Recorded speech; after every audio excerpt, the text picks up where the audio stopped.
In today's video I'll show you how to check for game updates on your Nintendo Switch 2. Let's get into the method. On the Switch 2 home screen, find the game you want to check for updates for. If you don't see it, scroll all the way to the right to open the Show More page.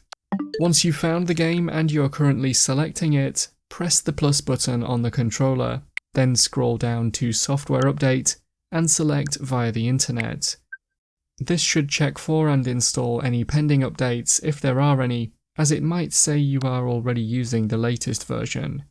It might also say you need a system update first, which you can do from the system settings. You can also check that automatic updates are enabled. To do this, open the System Settings app, then scroll down to the System section and scroll down again and you can turn on or turn off automatic software updates. That's how to check for game updates on your Nintendo Switch 2.